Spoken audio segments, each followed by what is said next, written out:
Stage 1. The first lesson. The stone is cold under your hands when you start. That's how you know it's early enough. Before the market stalls fill with noise and the blacksmiths get their fires going and the soldiers come with their demands and their impatience. You like this hour. The fog off the river sits low in the lane, and it's just you and the wheel and the sound the wheel makes, that long, patient whisper, and you can almost forget what the wheel is for. You are 14 years old.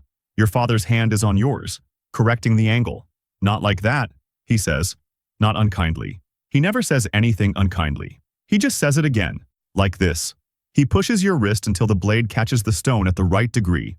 17, he tells you, for a fighting sword, though you won't touch a fighting sword for another year.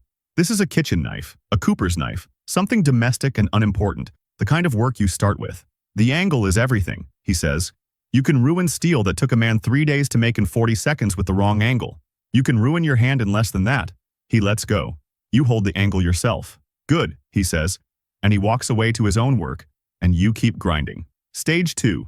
The Edric name.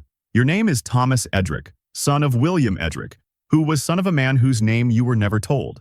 The Edrics have sharpened blades in this town for as long as anyone can point to. The wheel in your yard is older than your grandfather. The stone, the good stone, the gray Kentish stone your father guards like it's a relic, was traded for in your grandfather's time, carried overland on a cart, wrapped in oilcloth. You grew up being told what it cost. You grew up understanding that the stone is not yours, not really. You are its custodian. This is not a story of ambition. The Edrics do not rise. The Edrics stay and work and know one thing very well. Your father knows the town's steel the way a physician knows the town's bodies. Which knights have swords that were made cheap and will never hold an edge. Which lord's armorer is honest, and which is cutting corners with softer iron. Whose blade has been retempered so many times it's developing fractures that haven't opened yet but will. He has put his thumb to the edge of nearly every sword that has been carried to battle and come back. And the ones that didn't come back he knew too, because he sharpened them before they left. He does not talk about this much. He is not a man who editorializes. You learn by watching him not talk about it.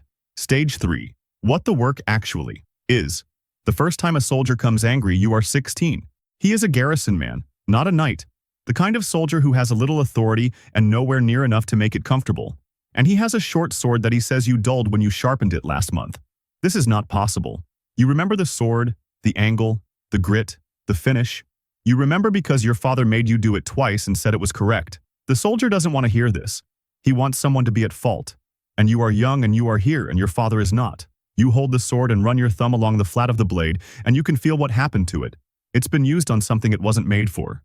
A door, a lock, something that bent the edge sideways instead of wearing it clean. You say nothing about this. You say you will see what you can do. You take the sword and sharpen it again, and you do not charge him, and he leaves without thanks. Your father comes back that evening and you tell him. He listens. He nods once. That's the work, he says. He doesn't mean the sharpening. Stage 4. The shape of a year. The years have a shape you learn to recognize. Winter is kitchen knives and hunting blades and farm implements. The long, unglamorous work of keeping the ordinary world cutting. Spring brings the soldiers as the campaign season opens, and with them their weapons in varying states.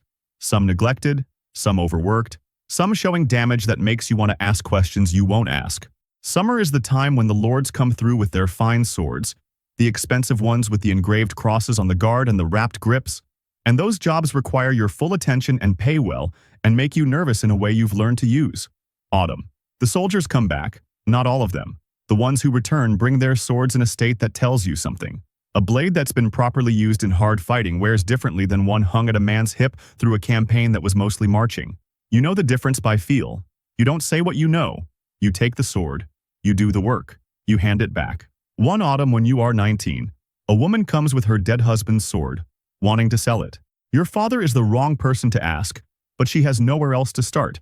And he sits with her anyway and pours her something warm and tells her who to see.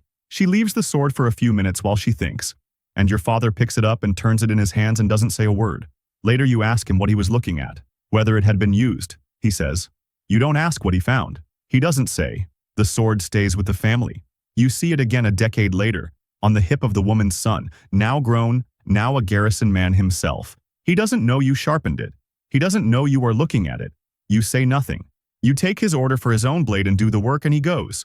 Stage 5. Inheritance. Your father's hands are wrong by the time you're 22. It's the left one mostly.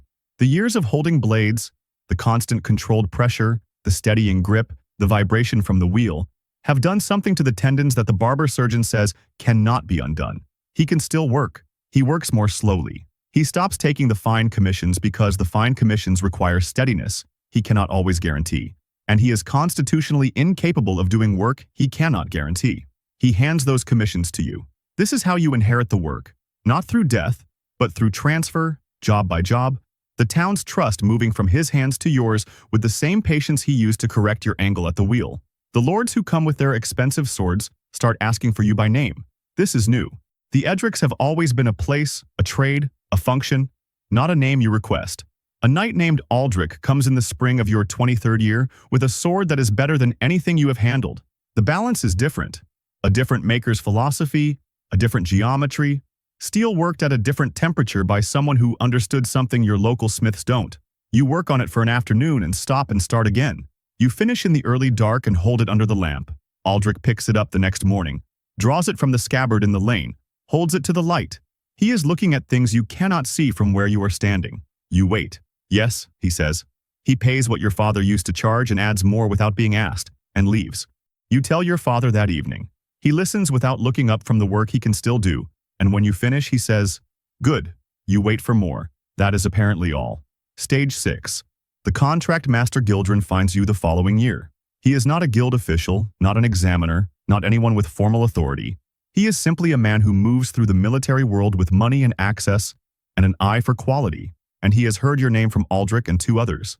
He represents several lords with standing retinues, not great lords, but the substantial men of the second tier, the ones with 40 or 60 soldiers who need their weapons maintained continuously. Gildren wants a contract, regular work, guaranteed commissions. Your father, when you describe this, is quiet for a long time. It's more work than you think, he says. You ask him what he means. He looks at his left hand. When the work never stops, you find out what the work actually costs. You hear this. You do not yet know what to do with it. You sign the contract. The contract changes everything about your days. Before, you could decline a blade that was too far gone. You could hand it back and say what it needed was a smith, not you. Honesty was affordable because no single customer owned your livelihood. Under the contract, you sharpen what is brought to you. Some of what is brought to you should not be sharpened. It should be melted and remade.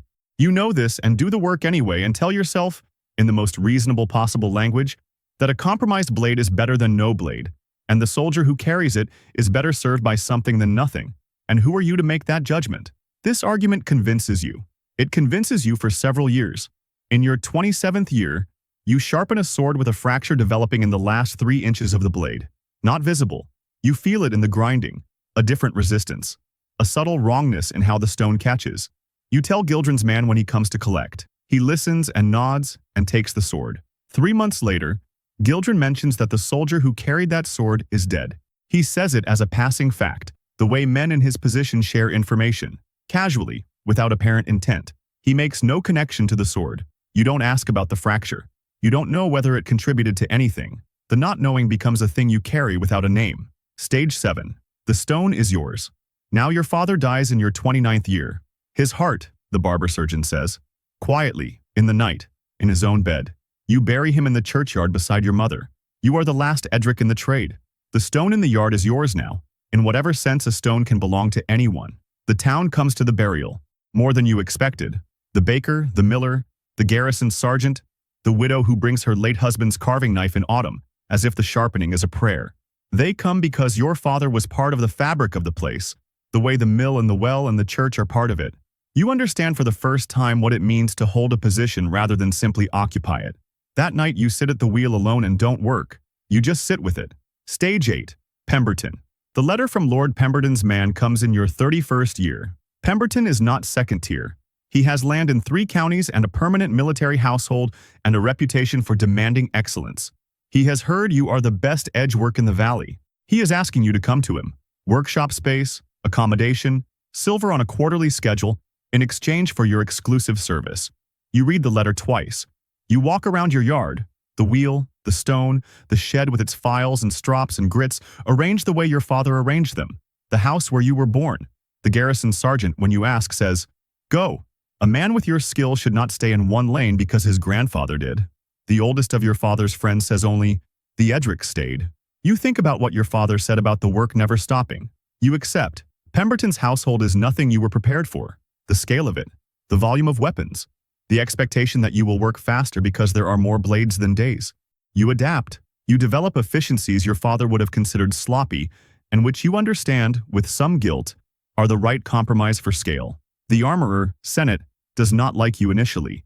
You have arrived and been given authority over something he considers his domain. You give him time. You do your work and let him see the results. By the second winter, he brings you his own knife, a personal blade, and asks for the edge work. This is the apology. You take it and return it without ceremony.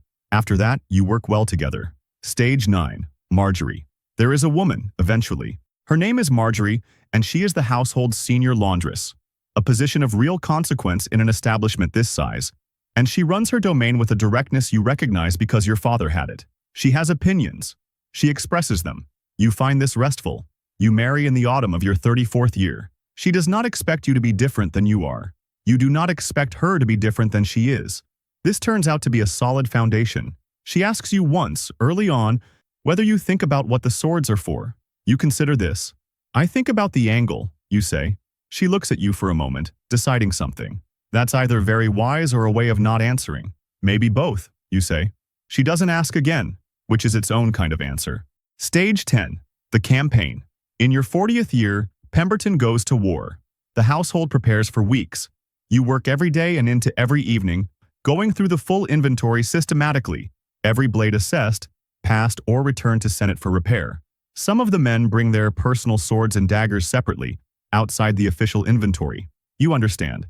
There is a difference between what the armory issues you and what you carry for yourself. The difference matters to the men who understand it. You work on these with particular attention. They leave on a Tuesday morning, the whole column of them, and the yard goes quiet. You stand in the workshop with nothing urgent to do for the first time in a month. Marjorie finds you standing there. Come eat something, she says. You go. Stage 11. Some come back. The campaign takes 6 months and costs Pemberton's household 11 men. Senate returns with a wound in his forearm that is healing, but will probably cost him some function. He doesn't say much. You don't ask much. You make room for the not asking. One of the men who doesn't come back is a young soldier named Peter. He was 19 and had been in the household 2 years. He came to you his first week with a short blade he'd inherited from an uncle and asked you to sharpen it as if asking a great favor. You sharpened it and explained what you were doing and why. The angle, the grit, the finish. Because he was interested and young and because teaching is a form of passing something on. He watched you work with the specific attention of someone genuinely curious about craft. He is not among the ones who return. You don't discuss this with anyone. It is not the kind of thing that has words available to it. In your life, in this time, in this world where men go away with sharpened steel and sometimes don't return and no one constructs a ceremony around the gap they leave, you put his name somewhere internal and leave it there. You keep the memory of his attention, the way he watched your hands, because it is the kind of thing that shouldn't simply disappear, and you are, apparently, the only one who will keep it. Stage 12. The apprentice. You are 47 when you take an apprentice. His name is Croft. He is 12, son of a freeholder from the village attached to Pemberton's estate. He has hands your father would have called promising, and he has the quality hardest to teach, patience in the early stages, before the work becomes satisfying. The first day you put a kitchen knife in front of him and show him the wheel and position his hands at the correct angle. The angle is everything, you tell him. You correct his wrist until the blade is right. He holds it himself. Good, you say, and you walk away to your own work. You do not know whether he hears what you did not say, that this is how it was done to you, that the silence is not absence but instruction, that the walking away means you are trusted with this much of it now, and we will see about the rest. You hope he hears it. You believe that a body can carry things it hasn't been told in words, that craft is partly handed through the hands themselves. The wheel turns. The stone does its work. Croft holds the angle. Stage 13. The edge. There is a morning in your 53rd year when you sit at the wheel before dawn, the same cold stone under your hands, the same whisper of the grinding, and you understand something you have been slowly understanding for years without naming it. What the work actually is. Not the sharpening. You knew what the sharpening was at 14. But what the work is. The thing you have been doing in all these years, in all these hours before the market fills and after it empties, with all those blades in all their different states of use and damage and neglect. You have been standing between steel and the things that steel does. Not preventing anything. Not changing any outcome. Simply being the one who knows the blade, who holds it at the right angle and understands what it is and what it isn't and what it needs. The lords think about strategy and honor and allegiance. The soldiers think about survival and payment, and the men beside them. Almost no one thinks about the edge. You think about the edge. Someone has to. You put the blade to the stone. The angle is 17 degrees. Same as the first blade your father corrected in your hands. Same as it has been for 4 decades. The unchanging geometry of what it means to do this well. Croft will be here in an hour, and you will show him something new today. The way the finished grit differs from the cutting grit. The difference in what each one asks of the steel. The fog is coming off the river. The wheel turns. You keep working.